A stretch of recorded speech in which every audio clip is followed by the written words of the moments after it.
Hey everyone, I know we got kicked out of WebEx a little bit earlier for some technical glitches. I apologize for that. I do want to go ahead and tie up loose ends though, so that you have the information that you need to complete the worksheet for this class period. So I'm gonna go ahead and show you a couple of things here. That's a review of the plant. Here are a couple of the plant tools that we talked about earlier in this week that are related to plant science and are very, very commonly used. So these are for sale, and they're not cheap. This is actually a really good brand, but I mean, it's almost $40 for this tool. But these are called lopping shears, and lopping shears have these long handles on them, and they're used, they have this curved arch up here for the blade. They can cut larger branches. Lopping shears, larger branches, and they typically obviously would then give you a little extra leverage because they're a little bit longer if you need to reach something a little bit higher up.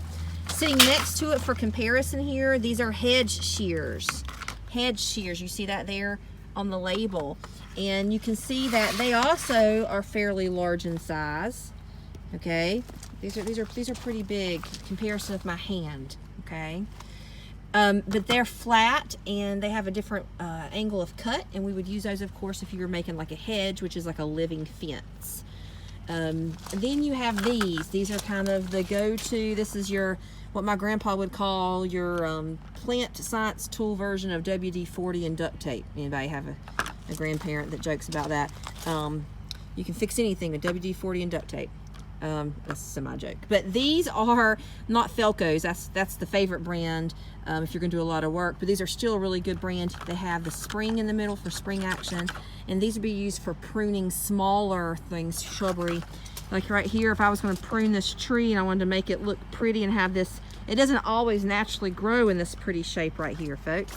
It has to be trained that way, and then you have to continuously, it may get a little out of whack, and you're going to have to come in here with these, and you're going to have to do some pruning there. And so these are pruning shears, and we would use them for making smaller shrubbery cuts. This is a daylily. We talked about this earlier in the week, and this is one that's actually still blooming.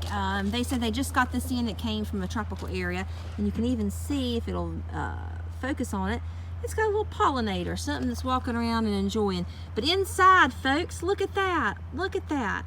You have anthers, which are the little black looking things, and you have filaments, and then if we can see down, I don't see, oh, it's right there. Right here, that is the tall stigma style, and the ovaries way down in there in the bottom. But on lilies, you can see really easily the male and female parts. Okay, but I also want to talk about this plant. If you'll see here, it tells you that it's really good to plant in masses, and this is a perennial.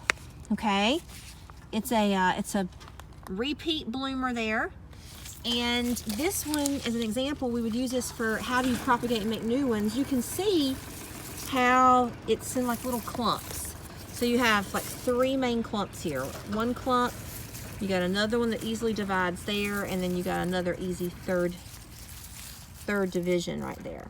Okay, so if you wanted to, when you plant this, it'll just keep growing every year to get bigger and bigger and bigger. If I walk over here for a second, you can see a lot of other plants that grow, and we would propagate by division. So these are different varieties of different types of lilies.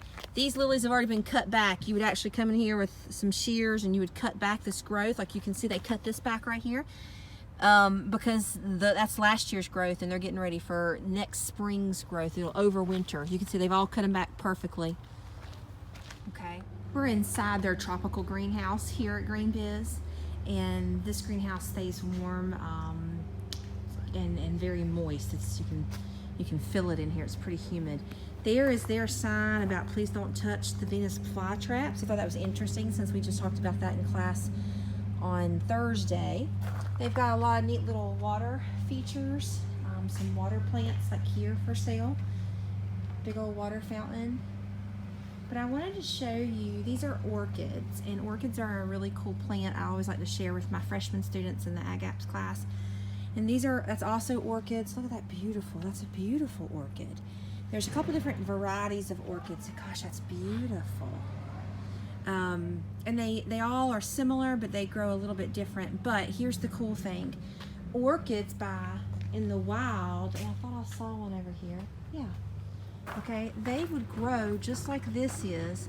They would attach themselves to like the side of a tree and grow their roots in there and absorb it, because in this tropical environment it's very moist. There's always water dripping down. I know a lot of students, it's really trendy right now for succulents and cactus. They're kind of having their moment in the limelight, and they have lots of options here for succulents and cacti as well. And they are great at division for a way to propagate them. Like in this one right here, and by golly, it's sticky. Okay, but you can see in there two clear different, you got one here and one on the other side. You could take that and divide it down the middle, and you'd have a couple of different, repot them. Same thing here. You got 1, 2, and then 3 in the same pot. They don't like a lot of water. I think they actually have a sign somewhere that said do not water these. They used to have it, because you can actually kill them if they're in this is kind of the tropical, like the desert section, if they get too much water. You can see here, that's really cool. They've got, in this piece of wood, naturally they've got inoculated, these are called snake plants. Snake plants. Ever seen an air plant? Aeroponics. We talked about, there was a video on that you guys watched. These are kind of neat. So these are living plants, and they have suspended them in these little display cases. All they do is they absorb the nutrients they need from the air. You can see there's a little root right there, and they would just be able to absorb them through there. Jade plants, they're great for taking cuttings. You can just take off a leaf and stick it in the soil and root them. What about trendy things in horticulture? My gosh, my daughter loves these, and every year we have to make one. But these are fairy gardens, and so what you do is you use the nature of the plants to mimic and create basically a miniature version of what it would look like maybe in a forest. And they have a whole selection inside for that. How cool is this pitcher plant? This is one of those similar, it's in the family of the pitcher plant, and so it literally is like a pitcher, and it holds that's big by comparison to the size of my hand. Some plants, we talked about yesterday with plant parts, I said that some leaves are all modified and different, so you can identify a plant by looking at their leaves if you know to study them. And this is an African violets, and I wish you could feel it. You can see them right there. They have hair, little soft hair. Oh yeah, I can't make you see it. Yeah, all over the entire surface of the leaves, and that can be good, but it can cause problems as well. If you want your African violets to do well, folks, you have to, you can see the little tiny hairs all over them. You have to not let water sit on the leaves, because it'll sit there and it will rot them. Okay, so again, if you, it's so soft and fuzzy feeling, well, that would indicate, based on the shape, the color, the size, the texture of the leaf, that can give you a hint as to what family or what type of plant it may be. So this is on my Christmas wish list, y'all. This is Acer, scientific name for maple, and this is Acer palmatum, and then what you see in kind of the quotation marks there, that is what they call the variety name. But this is a Japanese maple. Remember that Japanese maples lose their leaves, so it would have had a lot more on it, but they're starting to fall off because it's so cold. It was freezing this week. But that right there, folks, and that right there is one leaf. That's one leaf, and you can just see how divided it is. They'll call it palmately divided. These are very, very slow growing trees. These wouldn't necessarily, and that one doesn't have a price tag on it. Yeah, we do. I want you to see how expensive these are, y'all. Do y'all see that price tag? $249. But that's not outrageously outpriced. It's just that that's a rare variety here, and they take so long to grow. that they tend to be pretty expensive in the landscape. Let's see what this one, see this one right here is $299. Okay, it's got a red look to it, but that's also a Japanese maple. And then you come over here, all the Japanese maples leaves might look a little bit different. Okay, this Japanese maple is only $129. It has some really pretty red look to the bark though. That one's really unique and pretty as well. I wanted to show you guys this flower. Here we are in end of November, and in the center there you can see pollinators. There are bees still flying around, and they're absolutely finding that pollen. You can see one in there right now, moving around and pollinating that flower, and the anthers and the filaments inside. Hi.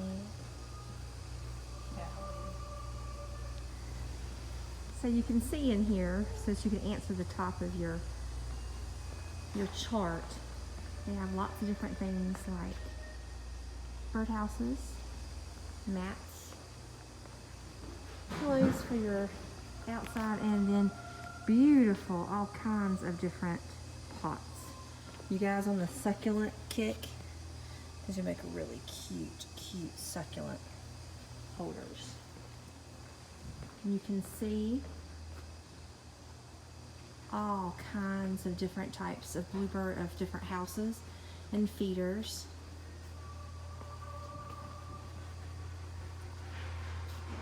These are really cool. So at our house we have a lot of hummingbirds, and we bought one of these, and we got pretty close with putting it on the finger and letting the hummingbird eat from it. And then you can also put on your chart that they then have bird seed to go with the bird feeders.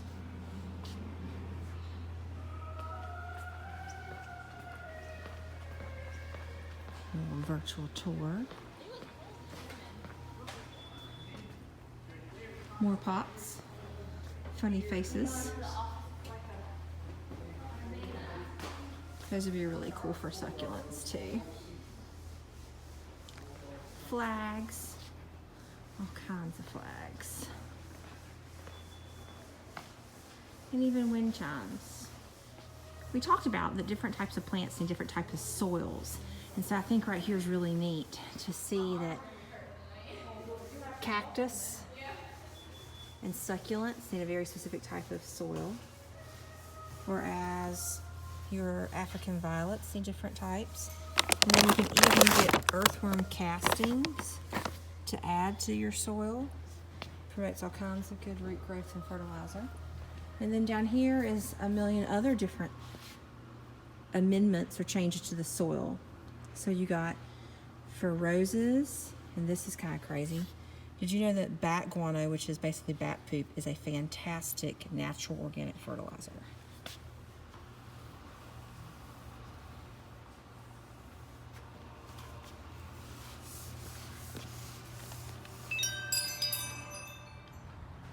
So they also have lots of furniture. So if you need to add something else to that question about what you can buy here. And I wanted to show you that they do a lot of really neat, like this is training, this is a camellia, I think. Yeah, it's blooming right now. But this, again, is kind of pricey because it has taken so much time to trim it to get it to look to this form.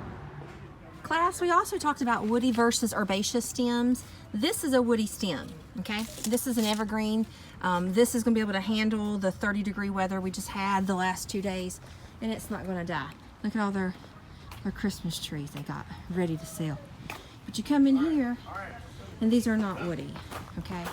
If you see right here, this right there is not woody. If that was outside the last 2 days, it would be completely dead.